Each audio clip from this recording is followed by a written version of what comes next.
उठल बानी से 4 बजे भोर से का जने कहां पोताना गइल बा आ वैसन मरल बारन कि ना मतलब कि बोलते लेखन उनका एको तब जो कहां जाता पोताना का करता ओकर नेहरारू में सब बिया घर बाड़ी सब गाय बछड़ 10-10 को मार दिया हम अबे मेरा छोड़ दम कुछो ना कर जाता नहीं देखत वो कहां बारन का करता जाता नहीं। अरे तू काय को हरी निकल का करता नहीं जी? अरे देखत ना खू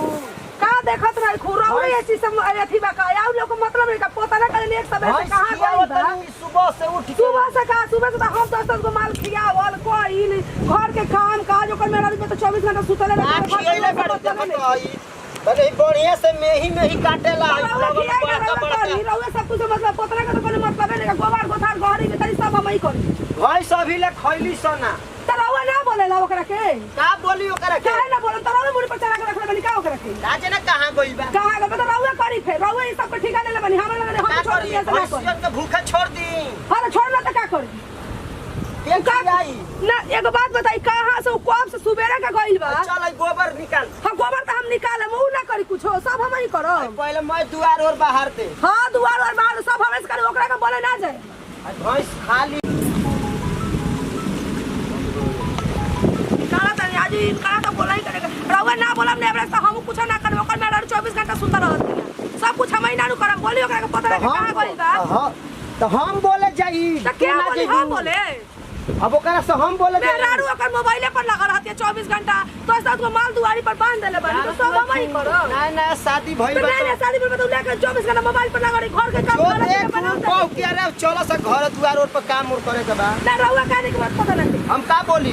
कहां गइल बहू हम ना बोलो ना रउआ बोली कि हम गाय भर के ते जो जगाओ ओकरा के जगाओ ओकरा के आई आई गोबरा को दे सब हम ही करम गोबर को थार के काट दिए सब हम ही करम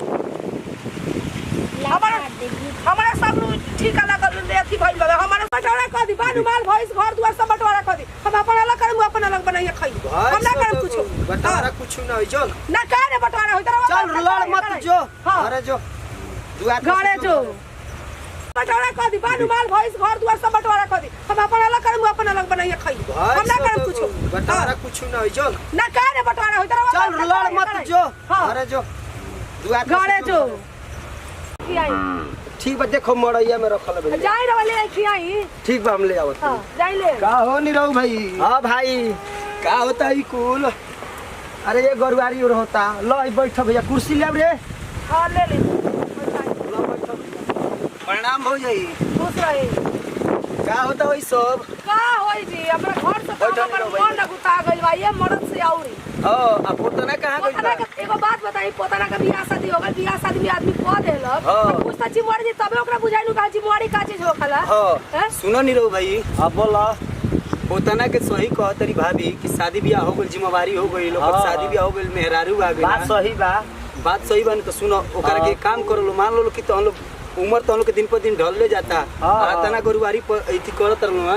आ पोतना देखत कि दिन भर घूमते रहते थे काम है तो कहला मोटरसाइकिल लेके हां मोटरसाइकिल लेके गइल तबे नु कहत नहीं भैया ओकरा ससुराल मिलल बा भाई मोटरसाइकिल एने से जॉब आइले है रस्तिया से तो हनी लोग के देखें दोनों बेकत काम करत रहे लो हां बोला और बोला का समाचार बा ओकर के काम हम ठीक तो बानी तो हनी लोग के देख के हमरा बड़ा दुख होला का करब खेत कि छोट भाई घूमता है से तो हम लोग प्राणी है ठीक का ले ले बारे नु तो एक काम करो ना ओकर के अलगा कर दो ठीक रही ओकर जिम्मेवारी हो जाई तो गाड़ पलात पड़ी न तो काय अलगा करे के बा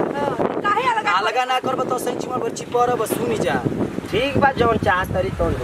तो ओकर के अलगा कर दो ओकर चाहत वाला हो हम अलगे रहो एक में ना रहो जब अलगा हो जाई नु जब अलगा हो जाई तो ओकर जिम्मेवारी जब आई न तो खुदे सुधर जाई हां ठीक बा हम ना रहो हम चलो ठीक बा ठीक बा भाई वो आवत तो कर से बतिया को कर आदा पानी मार के ठीक बा तब हम चलत तनी मत बताई सब हम चलत तनी जा सब बताई हां ठीक बा सब बटवा ओकरा गड़ियो में से आधा लिहल जाई गड़िया में सरवा काहे के एहनी के घर फोड़िए दे हम एहनी के पाड़ा होतना सो मिठी रहत सने घर फोड़ के बिगाड़ दे में कदम हम एकदम नारद मुनि के दोस्ते बनी जाई एबरा पोतना मिलत न रास्ता में हम का दे आवता पोतना आवत तो तब आवत नहीं यही जे टाइट कर लियो करा से बतिया ए पतो आहो अरे भाई कहां घूमत अरे कोई नहीं मार्केट में हो बताओ अपना हाल एगो बात बता दे भाई हां बोलो लेकिन बात बताई मोई शर्ट पकड़ से कहबा ना तो अरे का जरूरत बा भाई, अगर हमारा फायदा के बताइबा तो हम काहे खातिर केहू हाँ कहे तो सुन लो हां तारा घरवा मुही आविला तार तो पते बा हाँ। आ तू सबे के निकलल बड़ा तार बड़की भौजैया बिया नु हाँ। तारा मौगी के बड़ा उल्टा सीधा बोलत रहल से घरवा में सुतल बिया तो कहां बोलत रही हाँ तो हम बतावत तनी सुन लो लेकिन आ देख लो तार भइयो तू जाते बार तू सीखिए जइबो का बोलत रही लेकिन एगो बात बा देखो बोलत रहूं तो बोले तो जन लो बुढ़ा गेल बनल हनु काहे बूढ़ो हो गेल बनल लो अब छोड़िए तो अलगा हो जइबो तो तारा खातिर फायदा रही तार मेरारू होता ना सुंदर बिया लियाई बढ़ाता ना बिया को नया नया आ गोबर उठा करबो नु तो बड़ा इंसल्टिंग मार आदमी को तो बैठा गोबर खाली थोड़ी ना लिया हाँ तो नहीं खलिए तो सुन लो जाते बार भाई घर माइले बा अगर अलगा के कहीं नु तो कब से बंटवारा कर लियो मतलब काहे खातिर बताइबो तो काहे खातिर ऊ है तू घूम तारा बन ठन के मोटरसाइकिल मिल गेल बा तो अच्छा, वो हाँ बोलत रही लोग देख ऐसे के ऐसे जल बोलत रही लोग। हाँ देख के अच्छा। जलन बा होनी के काहे मतलब हम घूमत नहीं तो हाँ आ तार मौगी सुतल गया तो यही से कहते नहीं कि तू बंटवारा कर लो बन तो आराम से जिंदगी जीवा शहर में लेके कहीं चल जियो हरिया में हम कमावा तो हम ही सब करी ना वो हाँ थोड़ी तो ना ठीक कर है वो बुढ़ा गेल बस अब उन लोग संग छोड़ दो तो ठीक रहबो अच्छा। तार फायदा रही। लेकिन एक बात बा भाई बतौले बनी को तो ई बात के पता ना चलल अरे चाहिए काहे खातिर हम बताए दे बताओ हाँ, हमारे जाएगा फायदा के ना बात घरे। बताओ थोड़ा हम जाके वहां से हाँ बताए तो एक बार तू घरे जा हाँ। ठीक बा लेकिन बताइयो मत ना बताई जा गाड़ी स्टार्ट कर जा ठीक बा ठीक हाँ बा तू जा लेकिन जा संभर के जइए जा कोनो दिक्कत नहीं के हम जा। बताई ना हाँ जा जा चलो का पसंद बा कि बताइयो बिल्कुल ना बताए टेंशन ना लो जा हम जाते हैं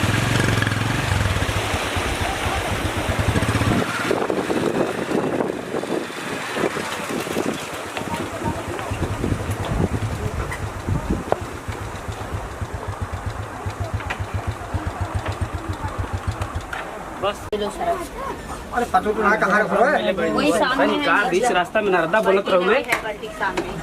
देखा तनी का करते है का हलवा ठीक ठाक बा हाँ अरे गोई रही मार्केट नारदा रास्ता में मिला रहे हाँ भैया भाभी के बारे में कुछ बोलत रहो भैया भाभी कहाँ बाएंगे पता ना दुआरा पका दो खुशी खुशी करत तनी वो दोनों वाली अच्छा अरे वो का कहते नारदा बोलते रहे कि अलगा हो जा अच्छा हाँ। का खातिर? पता ना भैया भाई बोलता हूँ लोग कि हम वो बोलते रहे हो जाएगा कि ना कि मतलब वहाँ लोग होने रही लो हमने के है ना राजी हाँ अलगा करे खातिर बोलते रहो हम लोग दोनों जना तू काहे खातिर जरूर लगली रे भौजाई पता ना हम घूमी ना शायद करा खातिर जलत हुई हाँ तू देख के जरा तरी हवरा के तोरा से बोलते रही क्या कुछ ओई में जे का दू मन में दू जना फुसर फुसर करत चला खातिर दुआरा पर चलो जा तनी देखा तनी फिर वो का बोलत लोग का तू देख हाँ तो बोलत रही लोग का देखो मोर बच्चा आ दे हाँ, तर भौजाई तो देख के जरते बारी हमारा के अच्छा। पता ना तो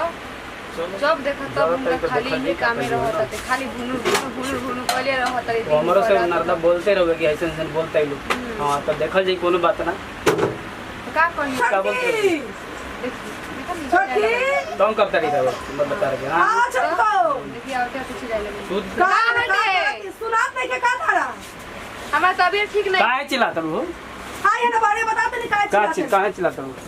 का बता हां देखी तो है ये घर दुआर रहेला हैं का सफाई उबे ना नहीं सफाई कौन सी कइले बड़ी सारा कुछ हम ही करी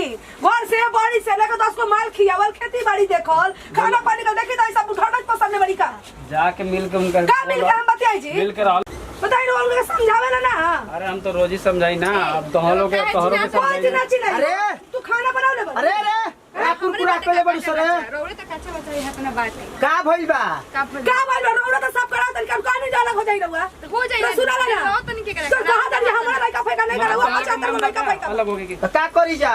तू मोटरसाइकिल लेके दिन भर घूम का करी हमारा हम दिन भर गरुआरी हमारे करी काम में बता हम तार मेरारू बाड़ी के घर में सुतर रह बताइए हमरा खाना का सूती बताइए हमरा खाना पीना नहीं खाई कहां तन रहुआ 75 को लड़का बा रहुआ करी हमार कोनो चाल जमत नहीं खे हम ना कर मतलब भाई अब अकेले ही कतना करियन बताबो हमनी के देख देख जलत रहल तो हम लोग अरे देख के नहीं जरूरत हम गरुआरी करी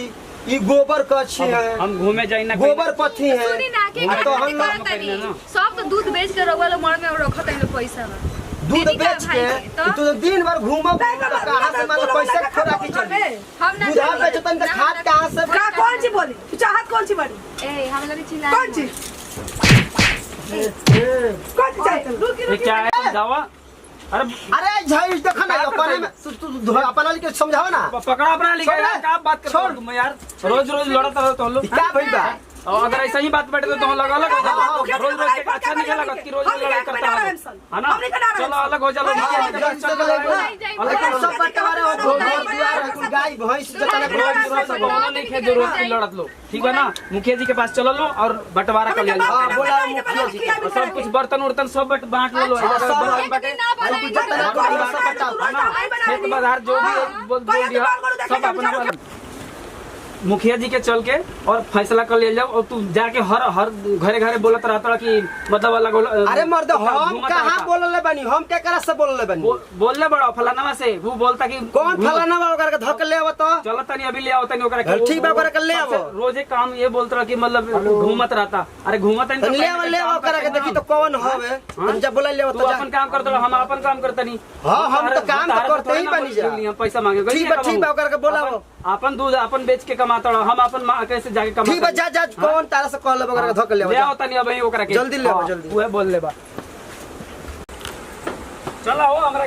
ए मर्द में हमारे के का बीच में घिस नेटत रहत रहला। घर में लड़ाई करवाइले बड़ा यार भैया हमारे रोज लड़ता। का भइल बा हो का भइल ये मर्द ये तो हमरो से हां ये तो झगड़ा लगेले बा। अत एकर घर में मकाई हम तो लेके झगड़ा लगा ये कहले बा हमरो से मारा करे के मारा भाई भाई लड़ा के ये हो ये लड़ाई बा ये लड़ाई अरे मारी तो आगे घर फोड़ फोड़ पर ले बड़ा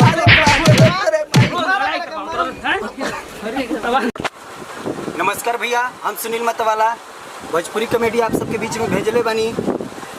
अक्सर ये घर में होता, सबके घर में होता, एक दूसरे के काला में भाई भाई आपस में लड़ जाता रसन, लेकिन ऐसे ना होके के चाहिए। भाई भाई सबके मिल के रह के चाहिए। अगर आप सबके वीडियो अच्छा लागल हुई तो लाइक और सब्सक्राइब करना मत भूलिएगा।